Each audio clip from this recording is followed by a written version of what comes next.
Bonjour. Dis bonjour à la caméra.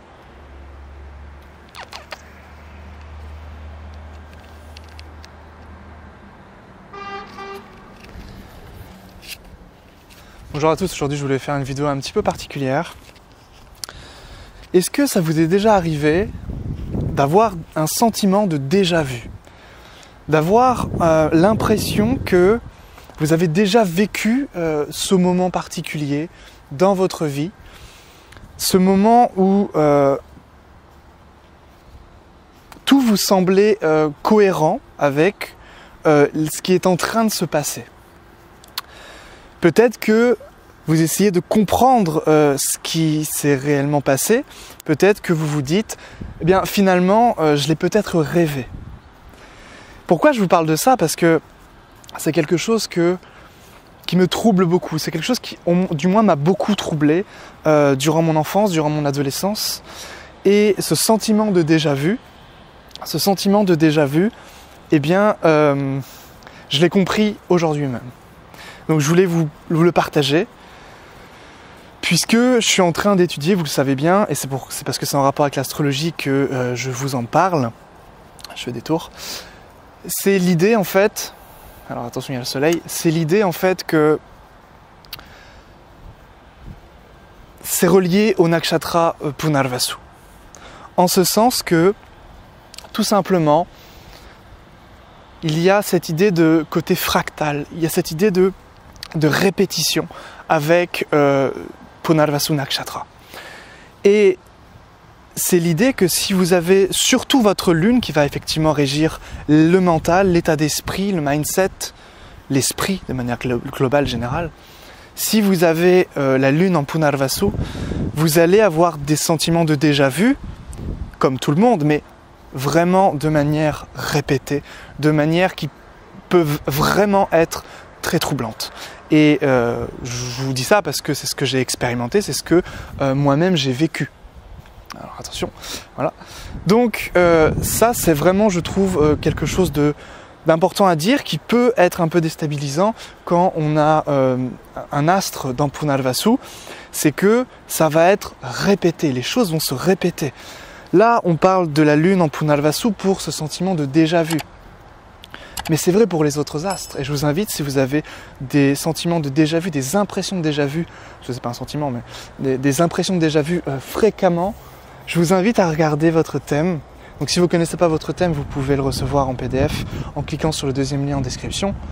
Et vraiment à regarder s'il y a des astres qui sont dans Punarvasu Nakshatra. Je pense que c'est vraiment intéressant de regarder ça. Si vous avez par exemple Vénus en Punarvasu, surtout si vous êtes un homme, si c'est un thème masculin, ou si vous êtes lesbienne, homosexuelle et que vous êtes une femme, vos relations amoureuses vont se répéter. Vos relations amoureuses vont se répéter. Et ça va être effectivement l'idée que ça va se répéter, ça va être cyclique, ça va se répéter jusqu'à ce que vous compreniez la leçon. Et quand vous aurez compris la leçon, alors vous allez rester avec la bonne personne en fonction des autres configurations de votre thème. Mais généralement, Punarvasu, c'est la répétition jusqu'à la leçon, jusqu'à la compréhension et jusqu'à une certaine forme de résultat atteint, en fait, de fruit, puisque c'est quand même un nakshatra prospère, c'est un nakshatra qui est relié vraiment à ce côté prospère, à ce côté réussite. Dans la légende de Rama, Rama a vraiment atteint et retourné à Ayodhya après ses 14 ans d'exil pour devenir roi, pour retrouver sa place de roi. Donc il y a cette idée que finalement les natifs de Punarvasu arrivent à quelque chose de très très intéressant dans leur vie. Excusez-moi pour le vent. C'est Vayu qui commence à s'énerver un peu. Il doit être jaloux que je parle beaucoup de Punarvasu et pas assez de lui. Mais ça viendra, je parlerai bientôt de Svati Nakshatra. Et puis, c'est très intéressant aussi de remarquer que là on parlait de Vénus, puisqu'on parlait donc de ce qui se répétait au niveau de Punarvasu, mais si vous avez votre lune, la vie de votre mère va être extrêmement répétitive. Je sais de quoi je parle, pourquoi? Parce que ma mère, en ce moment, est en télétravail, et en ce moment, je suis donc chez elle. Enfin, c'est chez moi, mais également chez elle. Et c'est l'idée qu'il y a ce côté extrêmement répétitif dans son travail. Elle appelle 120 personnes par jour pour leur dire la même chose ou pour leur laisser des messages, etc. Et c'est une vie extrêmement répétitive. Mon frère est handicapé et très souvent, elle va à l'hôpital, elle va aller le chercher tout le temps, elle va faire des choses extrêmement répétitives, extrêmement cycliques jusqu'à ce que la leçon soit apprise. Et quand la leçon n'est pas apprise, ça peut vraiment durer toute la vie. Et d'autres vies en plus. Donc c'est très très important, je trouve très très fascinant ce nakshatra, donc qui est Punarvasu, puisqu'il va nous renseigner sur ce qui est cyclique, sur ce qui est répétitif. Et les impressions de déjà-vu, on en vit tous. Je suis persuadé qu'on en vit tous.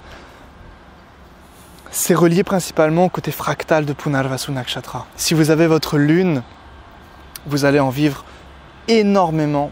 Beaucoup. Ça peut même être perturbant, hein, je me répète, mais c'est Punarvasu qui se répète.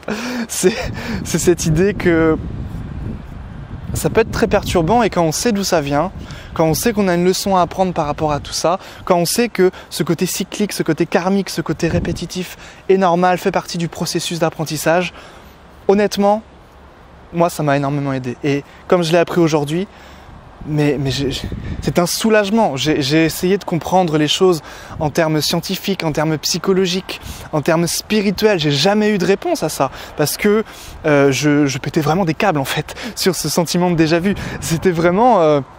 J'étais avec des gens et je leur disais mais ouais, mais j'ai déjà vécu ça, je suis sûr que je l'ai rêvé ou je sais pas quoi. Et maintenant je sais, maintenant j'ai compris. J'ai compris que c'était tout simplement quelque chose que je devais comprendre, que je devais apprendre, et que les choses qui se répétaient étaient de toute façon normales.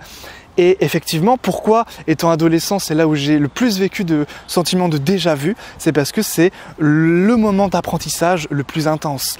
C'est le troisième Mahadasha, mon troisième Mahadasha, et le troisième Mahadasha de tout le monde, c'est ce qu'on appelle Vipat Nakshatra. Ça veut dire que c'est la constellation qui est en jeu, c'est la troisième constellation, le troisième nakshatra compté du nakshatra occupé par notre lune. Et ce troisième nakshatra qui régit donc le troisième Mahadasha, eh bien c'est quoi? C'est tout simplement une grande période difficile, une grande période d'indépendance, c'est une grande période d'enseignement. C'est une grande période en fait où on sort de notre zone de confort, et c'est en analogie avec le troisième nakshatra qui est Kritika et qui est donc à la fois en bélier, à la fois en taureau. Il y a donc tout un processus on sort du signe, on sort de notre zone de confort, on est dans cette transition qui est assez intense. Je pars un peu dans tous les sens dans cette vidéo, donc je vais m'arrêter là. J'espère que vous aurez au moins une petite réponse à ce sentiment de déjà vu, si jamais c'est ce que vous êtes en train de vivre, ou voilà, vous vous êtes posé des questions par rapport à ça. Donc voici, c'était ma réponse par rapport à cette question dans le nakshatra Punarvasu nakshatra. C'est tout pour moi, je vous souhaite une excellente continuation, bonne cogitation, et on se retrouve très vite pour une prochaine vidéo. Ciao.